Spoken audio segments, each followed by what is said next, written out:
নোয়াখালীতে কয়েকদিনের টানা বৃষ্টিতে অসংখ্য পুকুর এবং মৎস্য খামার ডুবে ক্ষতির মুখে পড়েছে কৃষক। এ বিষয়ে আরো জানাতে আকবর হোসেন সোহাগ আমাদের সাথে যুক্ত আছেন। সোহাগ, একটু জানতে চাইবো যে এইরকম পরিস্থিতিতে আসলে কোনো সহায়তা কৃষকেরা পেয়েছে কিনা এবং কি পরিমাণ ক্ষয়ক্ষতি হয়েছে তা জানা গেছে কিনা?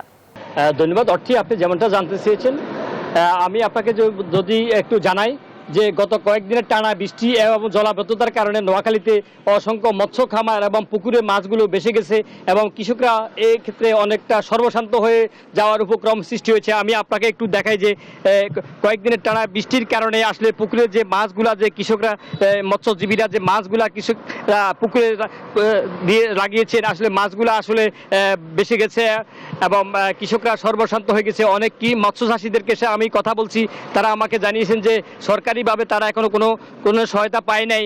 জেলা মৎস্য কর্মকর্তা হারুন রশিদের সাথে আমি কথা বলছি, তিনি আমাকে জানিয়েছে যে তারা বিভিন্ন স্থানে তার যে মৎস্য খামারগুলা বেসে গেছে, মাছগুলা বেসে গেছে, তারা সেগুলা পরিমাপ করতেছেন এবং সেগুলা নির্ধারণ করে তারা একটা তালিকা তারা কেন্দ্রীয় মৎস্য অফিসে পাঠাবে এবং তারা মন্ত্রণালয়ে পাঠাবে এবং পাঠালে তাদের সেখান থেকে যদি কোনো ধরনের সহায়তা পায় তাহলে তারা মৎস্য কর্মকর্তাগণ বিভিন্ন মৎস্য খামারি এবং ক্ষতিগ্রস্ত কৃষকদেরকে তারা সহায়তা করবে। আসলে সব মিলেই নোয়াখালী কৃষকদের সর্বশান্ত।